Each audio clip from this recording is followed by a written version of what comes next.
single mother with a big heart. If you needed anything, she was always there. She was a sweet girl. Everybody loved her. Is the victim of a bizarre murder. Duct tape had been wrapped around her head about 14 times. This is nothing I had ever seen before or even heard of before. Leaving her young son as the only witness. A 4-year-old child had been just mere feet away from his mother being killed. Investigators focus on the men in her life. This guy, he wouldn't look at us. He was more nervous than normal. And that polygraph test, he passed. It was frustrating as hell. She was using Norma's house for these sexual liaisons. To unveil a killer hiding in plain sight. Of everyone we dealt with, he was maybe the coolest customer of the bunch. People didn't see that inner demon. He was an unexpected killer. It just blows you away.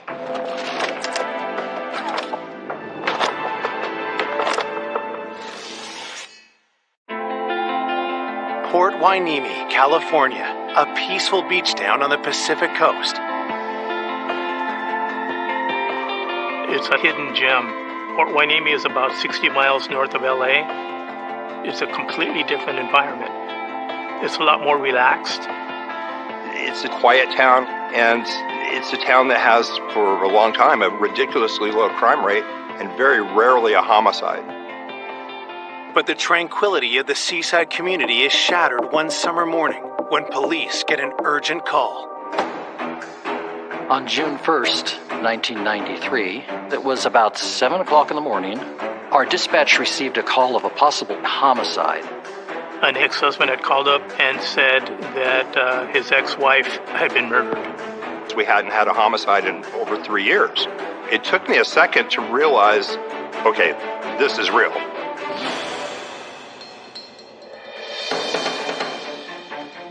Detectives arrive to begin the investigation, but nothing can prepare them for the scene inside.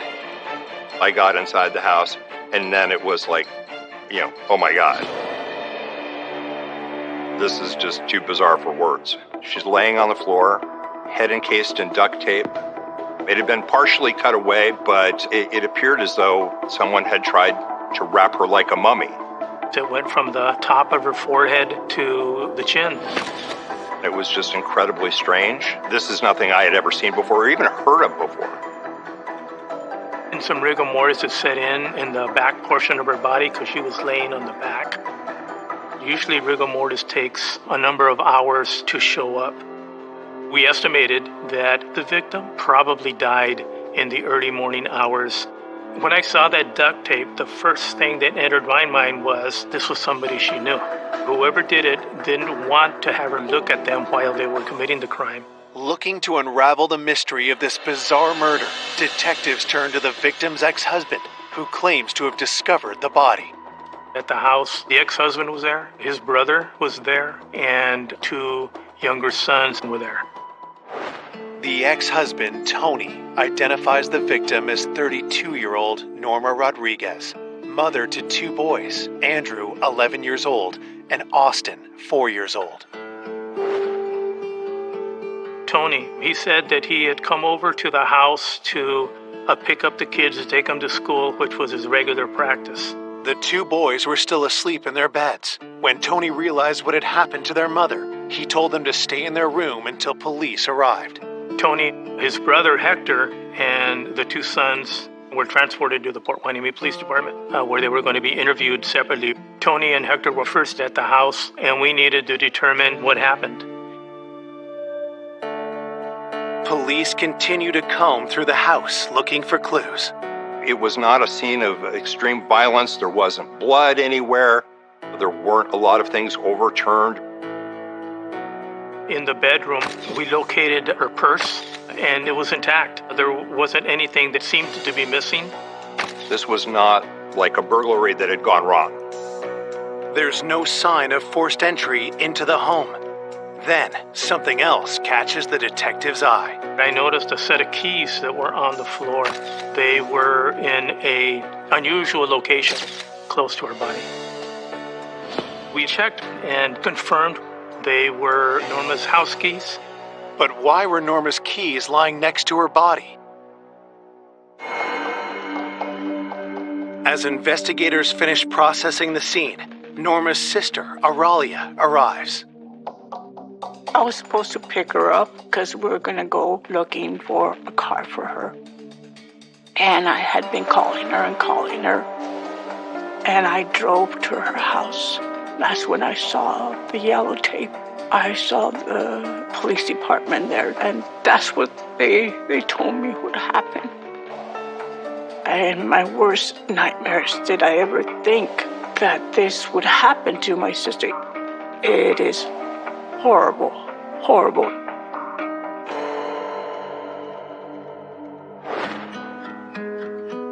Norma Rodriguez was born and raised in rural Texas.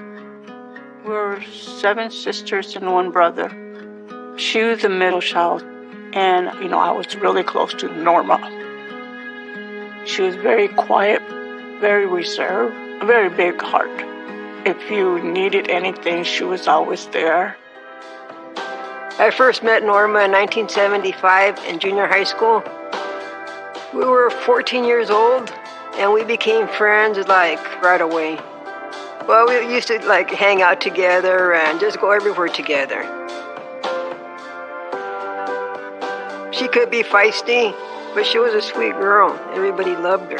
After high school, Norma moved to Oxnard, California for college and soon fell for another student named Tony.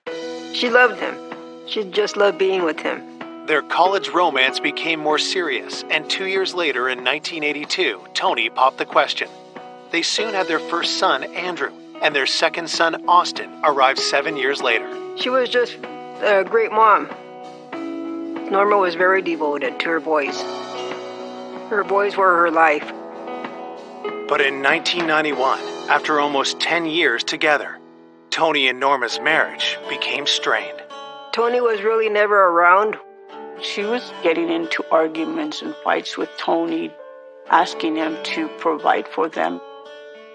She realized it would be an easier life for her if she just went on her own without Tony. And that's what she did. Later that year, Norma moved with her sons to the neighboring town of Port Hueneme. She got a job at a local retail store and started a new chapter in her life. Being a single mom, people might think that's a hard job. She enjoyed it. And it was hard for her, but she was happy. Who would want to take the life of this loving mother, and in such a bizarre way? Later that day, at police headquarters, detectives began to interview Norma's ex-husband, Tony Rodriguez, and his brother, Hector. As the first 2 parties to the scene, the investigators had to look at them. The detectives asked Tony about how he found Norma earlier that day. Tony, he said that he had knocked on the door, but Norma didn't answer. Sons, Andrew and Austin, were asleep. The door was locked, so then he used a credit card in order to slip the lock, and he was able to open the front door. When Tony and Hector entered the living room, they saw Norma lying on the floor, her face wrapped in duct tape. Hector told us that he cut the tape because they didn't know whether she was deceased or not, and they wanted to try to make it easier for her to breathe. He's the one that had the scissors in his possession, and he's the one that decided to cut the tape off of her face. We thought, wow, that's a little strange. Why is this guy doing this? Why is he messing up our evidence? Hector told us that the body was still somewhat warm. And that didn't make sense because by that time she had full rigor mortis. I mean, she had obviously been deceased for a number of hours. I just wasn't buying it. Investigators are skeptical. Is Hector misleading police because the 2 men have something to hide? They hone in on Tony and Hector as possible suspects. We don't know these people. We don't know what they're capable of. Tony and Hector are suspicious. And Tony, being Norma's ex, he was right at the top of our list. Coming up, detectives broaden their hunt for a possible killer. We've got countless potential witnesses, countless potential suspects, interviews with co-workers. We didn't know who it was. I just wanted him off the streets. Investigators suspect a love interest from Norma's past has something to hide. It was a brief but intense relationship. It was that selfishness, that narcissistic quality that would cause him to end someone else's life. And what police uncover shocks everyone. All this time, were we dealing with a true sociopath? And, couldn't see it.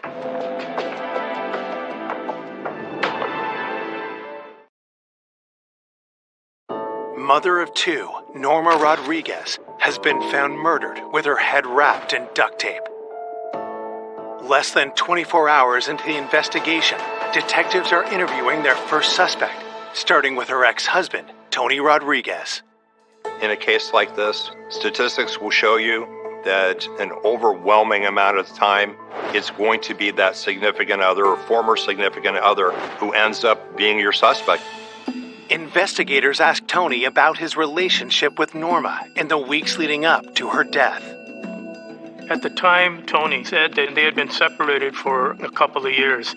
I don't believe they had filed for divorce yet, but they were living separately, and Tony had visitation rights.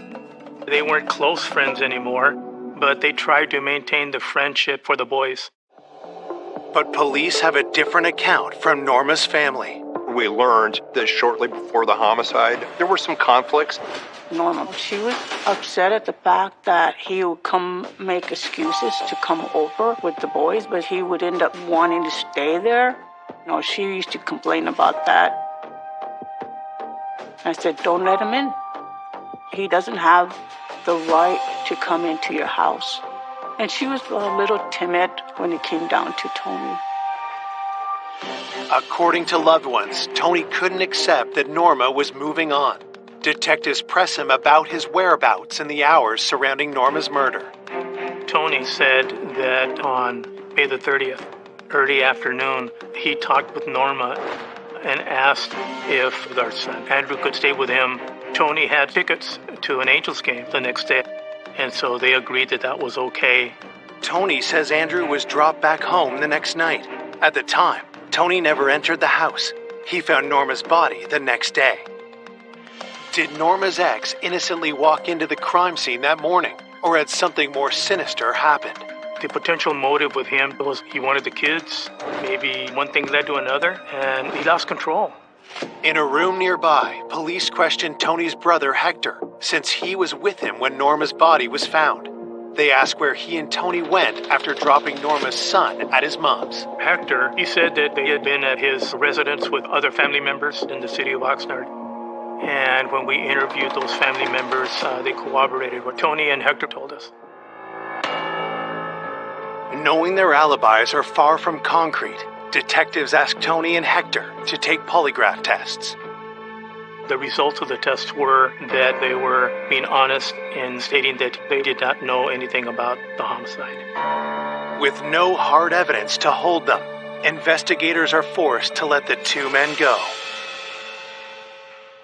News of Norma's death quickly spreads through the small community. When I found out about her being murdered like that, I had told my cousin that I had just talked to her. It can't be true because I just talked to her. It was true. At the police station, detectives received the results of the autopsy. The cause of death was established as manual strangulation. Norma wasn't a tiny woman. Whoever did this had to possess significant upper body strength. Some important details emerge about the duct tape. The length of it was approximately 20 feet and had been wrapped around her head about 14 times. The duct tape was examined, and there were skin cells that were discovered. But in 1993, DNA technology was in its infancy. You had to have a fairly significant sample size in order to potentially get a result from it. In Norma's case, they didn't have nearly enough in these samples. To find out who did this, we have to dig deeper. Searching for new leads, detectives hope Norma's 11-year-old son, Andrew, can help. With Tony's consent, the detectives talk with him at the station. When you're interviewing any type of a witness, it's a difficult process. And you have to understand that when you're interviewing a child is extremely difficult. We interviewed Andrew, and we just wanted to try to get as much information as we could. From the date of the homicide, Andrew had gone to a baseball game with his father and his uncle. Later at night, Andrew was dropped off at the house, and the house was dark. Andrew walked up to the front door, found it was locked. He went around to his bedroom, saw that the window was open, and crawled in. Then, Andrew shares a disturbing detail told to him by his younger brother. When Andrew came into the bedroom, 4-year-old Austin had said, "Mommy has a Band-Aid on her face." That didn't register immediately with Andrew, and so he went to bed. And it wasn't until morning that Andrew found out exactly what Austin meant by a Band-Aid. It just ripped at your heart knowing that a 4-year-old child had been just mere feet away from his mother being killed. And at one point he had come out, he had seen his mother's body. That just ripped at me a lot. What else had Norma's youngest son, Austin, seen? Detectives decide to speak to the 4-year-old. At first he was withdrawn. He really didn't want to talk about it, which was understandable. I knew that because he's 4 years old, and I couldn't have gone on much longer than I did. And I knew that I needed to stop. But then he mentioned a man by the name of Corey. He brought up the name Corey as someone who was over at the house at that time.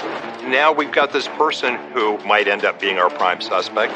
But who was Corey? Had he killed Norma? Did the single mom's youngest son just solve her murder? We've got to run it down as far as it goes.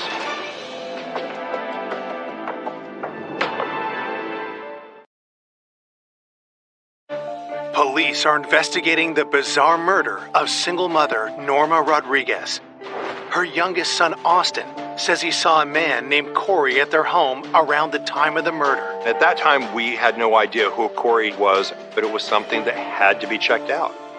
Detectives learn from the family that Corey could be Corey Davis, one of Norma's co-workers. So they head to her workplace. First step was find out, to what extent Corey knew Norma, if they socialized, if they were friends away from work, and so forth. Corey was more nervous than normal. In talking with him, he wouldn't look at us. He kept staring down, not tuning in or paying attention. Corey's unusual behavior during their conversation alarms investigators. He did not like being talked to and having to answer anything. They question Corey about his relationship with Norma.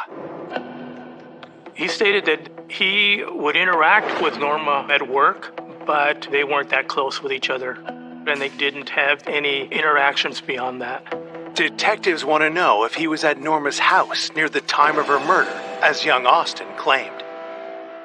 He made it pretty clear that he wasn't at the house at that time. Instead, he said the night of the homicide he was at home. The only people who were there at home with him were his parents. We needed to find out how much of what he was telling us was, provably true. While officers are sent to check Corey's alibi, detectives speak to Norma's other coworkers, starting with her friend, Beatrice.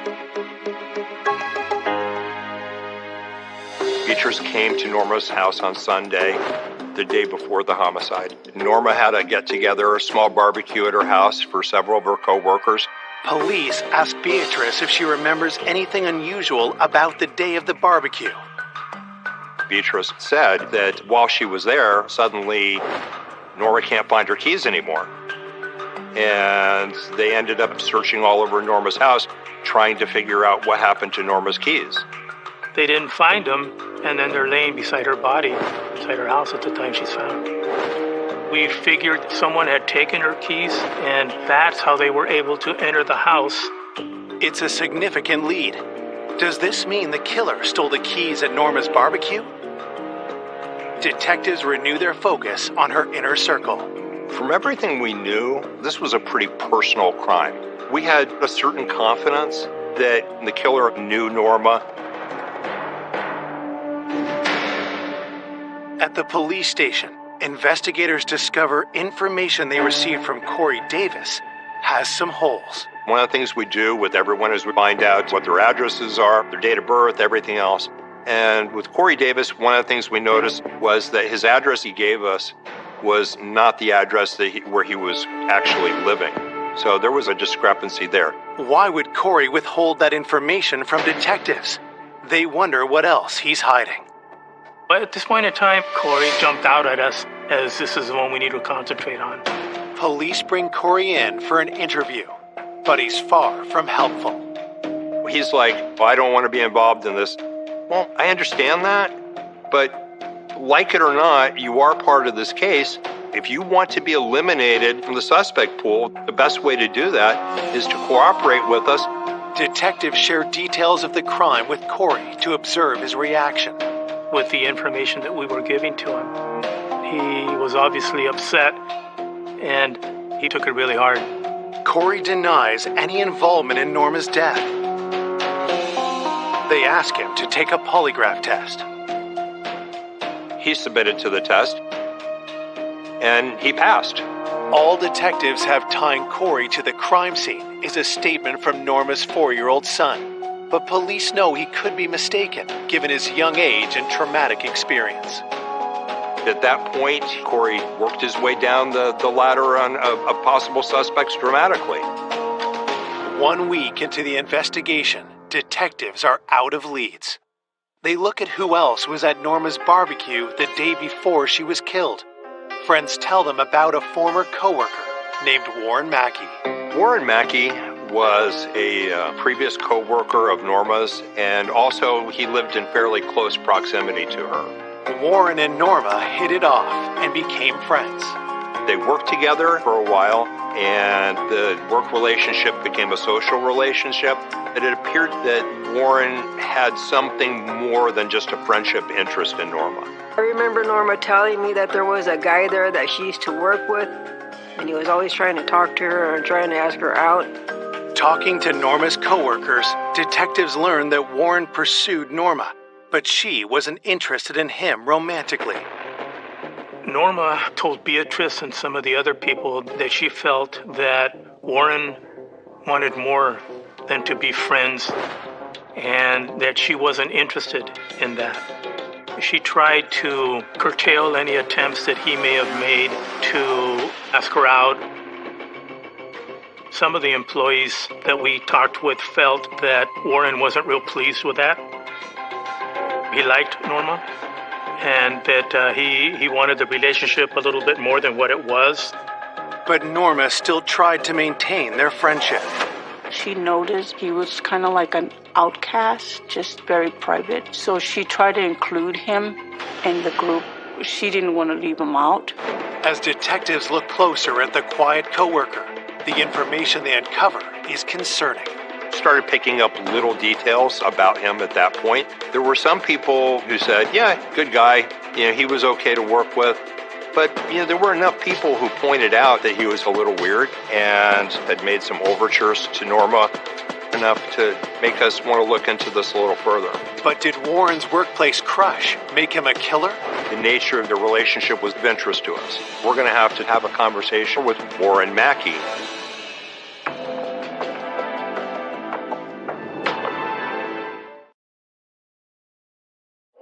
Police investigating the murder of single mother Norma Rodriguez are questioning her former coworker, Warren Mackey. Detectives have learned that Warren may have been more than a doting colleague. They're trying to determine if he's connected to this brutal crime. In our first encounter with Warren Mackey, there was nothing that seemed overtly suspicious or evasive or anything about him. Detectives ask Warren about his feelings for Norma. The impression that Warren Mackey gave us was that, his relationship with Norma Rodriguez was pretty casual. They didn't see quite as much of each other because they were no longer working with each other, but they socialized a lot. Warren said that they were close, but it was only a close friendship. He never had romantic feelings for Norma. He had tried to present himself to Norma as someone to lean on, someone to talk to. I'm here for you. But investigators aren't fully buying it. We felt that Warren liked Norma and that he wanted to make the relationship closer than it already was. Then, Warren reveals a detail that grabs investigators' attention. He had helped out Norma with, a couple little things around the house. And one of the things that he mentioned was that the kids had a small basketball hoop and it had somehow gotten broken and that he had fixed it. And what really kind of set off an alarm was the fact that he had fixed it with duct tape. This is the first time in the investigation that anybody's mentioned duct tape or someone possessing duct tape. Detectives drilled down on when Warren last saw Norma. Warren said that he had been in the presence of Norma at the barbecue the day before the homicide. By the time things had wrapped up for the evening, it was essentially just him and Norma there, and they had just kicked back and watched TV for a while. This made him one of the last people who could have or would have seen Norma alive.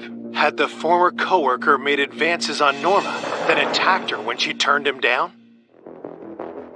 Detectives ask where Warren was on the night of the murder. Warren said that on May the 31st, close to Norma's homicide, he and his roommate and his roommate's girlfriend, they went to a nightclub in Santa Barbara till about 1:30, and then they came back to where they were living at in Oxnard. They talked for a short while, and then everybody went to bed.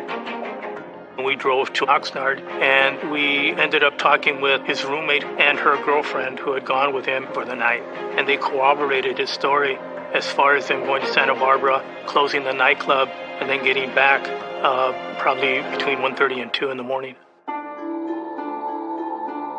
Could Warren have had time to drive to Port Hueneme and kill Norma after arriving home from a late night out with friends?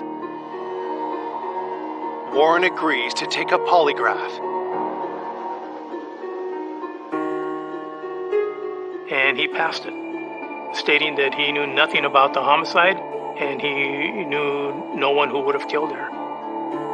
With nothing concrete tying him to the crime, police let Warren go. But before he leaves, Warren remembers Norma had problems with a man she was dating almost a year ago, named Daniel Garcia. As the investigation continued, we started interviewing a number of people about Daniel. We found out that Daniel Garcia was Norma's boyfriend for a short period of time. They met at a party. Norma had a strong attraction to the charming mechanic. It was a brief but intense relationship, lasted a few months. She told me about Daniel, that she really cared about him a lot. They would do fun things together, and she always had a good time with him. Friends tell police Daniel ended the relationship, blindsiding Norma. Daniel had approached Norma and essentially told her that he wanted to go back with a former girlfriend. But Norma was affected quite a bit by the breakup. Then, detectives learned that the relationship was turbulent. There was some fraying in the relationship, and there were some conflicts. Now, that sends up some big red flags. There was one coworker who mentioned that they had witnessed a fairly heated argument between Norma and Daniel. Daniel came in while she was working. For whatever reason it started, they had a verbal altercation that were witnessed by other people. It shows there was hostile feelings on the part of Daniel Garcia. When detectives dig deeper into Daniel and Norma's relationship, they learn he visited Norma at home about 2 weeks before her murder. Norma confided to her close friend she was involved with him before her death.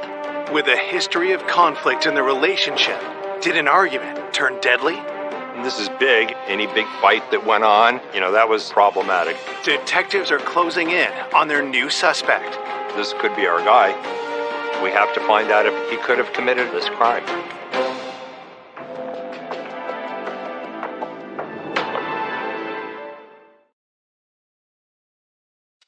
The investigation into the murder of single mother Norma Rodriguez is heating up. Police have a new suspect in their sights, an ex-boyfriend, Daniel Garcia. One of the things that we learned about the relationship between Daniel and Norma was that there were some conflicts. That sends up some red flags. Daniel agrees to come to the police station for questioning. Norma really had no confrontations. She was very mild-mannered. The fact that she was getting into verbal altercations was unusual. When detectives ask Daniel about his relationship with Norma, he denies any problems. Daniel said that he wanted to go back with a former girlfriend. And so they broke up and went their separate ways. But they were still able to be somewhat friends, and he would stop by on occasion. Detectives confront him about the heated argument with Norma at her workplace almost a year earlier. At the time, Norma learned that he had had other relationships, and it was a problem. She was pretty upset by that. She still had feelings for Daniel. Had Norma attempted to restart their relationship, but instead wound up in a fight that spiraled out of control. During his interview, Daniel told us that he saw Norma but didn't have an argument. Detectives asked Daniel where he was the night Norma was killed. He stated that he was at home with other family members watching TV, and then he went to bed. We talked with other family members, and that alibi was corroborated. But family members will lie for other family members. Sometimes they won't be perfectly honest with what they know, and it's extremely difficult to put weight on that. Like previous suspects, Daniel is subjected to a polygraph. And he passed. With no evidence connecting the ex-lover to the crime, police let him go. It's another disappointing dead end. After a couple of weeks of going through this, talking to countless potential witnesses, countless potential suspects, neighborhood canvasses, interviews with co-workers, polygraph examinations, it was frustrating as hell. That was really, really hard on my family. We did not have an answer to who killed Norma. I just wanted not only justice for Norma, I was very concerned for any woman out there. We didn't know who it was. It could be someone that just passed me by. I didn't know. I just wanted him off the streets. 1 month into the investigation, the pressure continues to mount on police to solve the case.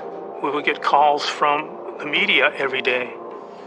Every place we went in the community, they would ask us what was going on, and it was a lot of pressure. Then, a surprising development. Norma's family contacts police with new information about Beatrice, Norma's coworker and friend. It turns out that Beatrice was having an affair, and she was using Norma's house as a location for these sexual liaisons. Norma knew about it and in fact condoned it and gave her a copy of her house key. But why hadn't Beatrice disclosed this detail to police earlier? We confronted Beatrice with this information. Initially, huge wave of embarrassment. But she laid it out on the line. She told us, the when, the how many times. Detectives question whether the secret rendezvous led to Norma's murder. Now we've got other people who had, either continued access to the house. Previously, they were on the periphery of this case. Now they've moved right to the center of it. One person detectives immediately turn to is Beatrice's husband, who also knew Norma. Had he gone after Norma for helping his wife have a secret affair? And now, suddenly, Beatrice's husband, he's potentially in the suspect pool. We have to find out if he has an alibi and if we can corroborate it. He apparently didn't know his wife was having an extramarital affair in Norma's house. That was not the most comfortable thing to do from an investigative standpoint, but it still had to be done. And, the guy was crushed. He was absolutely crushed. Detectives question Beatrice's husband about his whereabouts on the night of Norma's murder.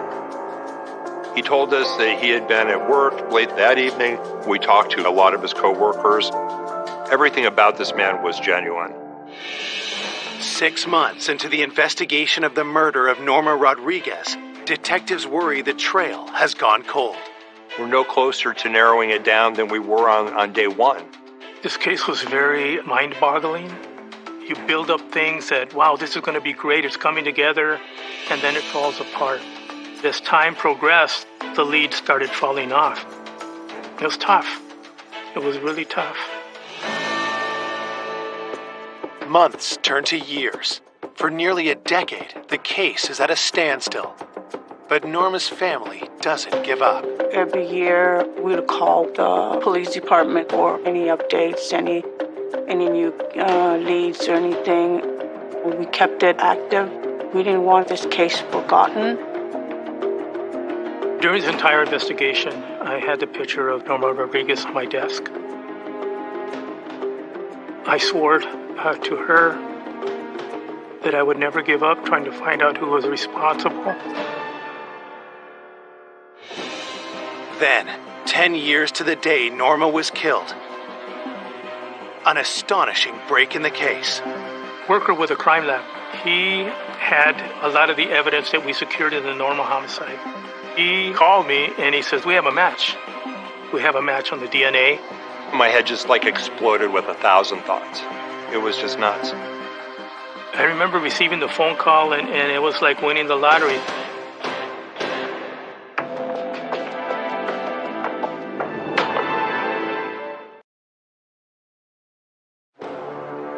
It's been 10 years since 32-year-old Norma Rodriguez was found in her home, strangled and wrapped in duct tape. The case has remained unsolved, with all leads turning out to be dead ends, until now. With advancements in DNA technology, evidence collected a decade ago has finally yielded results. At the time of the autopsy of Norma Rodriguez, there were a number of samples that were taken. Hair samples, blood samples, and fingernail clippings. The crime lab said we have a match on the DNA, and it comes back to Warren Mackey. Warren, Norma's friend and former co-worker who had previously passed a polygraph and had an alibi for the night of the murder. At the time of the investigation, Warren had submitted his DNA and was cooperative. Of everyone we dealt with, he was maybe the coolest customer of the bunch. It just blows you away. Investigators start putting the pieces together about Warren Mackey. If you're dealing with someone who's a true sociopath, they can get past the polygraph test. So now I'm thinking, all this time, were we dealing with a true sociopath and, couldn't see it? We just went into high gear. We started unraveling everything again and doing what we needed to do. Detectives start building a case based on forensics. They evaluated DNA that we had gotten off of Norma's body, and we found Warren's DNA under Norma's fingernails. The DNA evidence is a major breakthrough, but to build an airtight case, they want more. The single biggest piece of physical evidence we had at the time was the duct tape. So it got sent off and it got tested. The DNA that was obtained within the multiple layers of the duct tape was returned to Warren Mackey. The odds of the DNA match being from someone else besides Warren Mackey was 1 in 810 billion. So we felt pretty confident that this was our person. Investigators pieced together the events that led up to Norma's murder. I think this was the classic case of a jilted suitor. And my guess is that he just got a flat-out rejection. He built up his expectations to a point where he couldn't take the fall. Investigators believe in the early hours of May 31st, Warren Mackey entered Norma's home using keys he had stolen from her purse at the barbecue the day before. According to Norma's son Andrew, the house was dark. Many times she would fall asleep watching TV. Maybe she fell asleep on the couch. She had no idea what was about to happen. Detectives believe that's when Warren strangled Norma. In his mind, she needed to die because she shouldn't have rejected him. Then Warren wrapped her head in duct tape. Trying to depersonalize the scene and covered her face so that he wouldn't see it. And he ripped that duct tape, handling both ends of the duct tape, wrapped it completely around her face, and left. Police also believe Norma's 4-year-old son, Austin, was in the next room, not realizing his mother had been murdered. Austin didn't process, because he was a very small child, that he was too young to process what had happened. An absolute nightmare. After Warren kills Norma, he returns to his place in nearby Oxnard, as if nothing happened. I believe that Warren Mackey was the type of person who felt that if I can't have her, nobody can. I think this was one sick individual who had no value for life. He had no right to do what he did. On August 28, 2003, Ventura County investigators arrest Warren Mackey for the first-degree murder of Norma Rodriguez. Warren pleads not guilty. During the subsequent 10 years, Warren had settled down. He had gotten married, had a job, was living a very stable life. His friends, neighbors said that he was a nice, caring man. And for him to live 10 years after that and not even have any remorse, that is not human. I can't imagine what is in a person's head to even hurt another human in that way. Then, on January 10, 2005, as investigators prepare for trial, the DA receives an unexpected call. Warren Mackey has changed his plea to guilty. Warren Mackey is an unexpected killer because people didn't see that inner demon, that selfishness, that narcissistic quality that would cause him to end someone else's life. People just didn't see him that way, but he was that way, and he is that way. On March 28, 2005, Warren Mackey is sentenced to 15 years to life for the murder of Norma Rodriguez. Oh, it was phenomenal. It was such an elation. You felt like this weight being lifted. At the end of the day, we achieved closure for the family, but there's never going to be complete closure. The devastating loss of the vibrant single mother will forever be felt by her loved ones. I think about Norma a lot. She was having a good life, and he took it away from her. It still hurts like it happened yesterday. I miss her in my life. That wound does not heal. We just put it in the back burner. We have to live for Norma, and we have to go forward.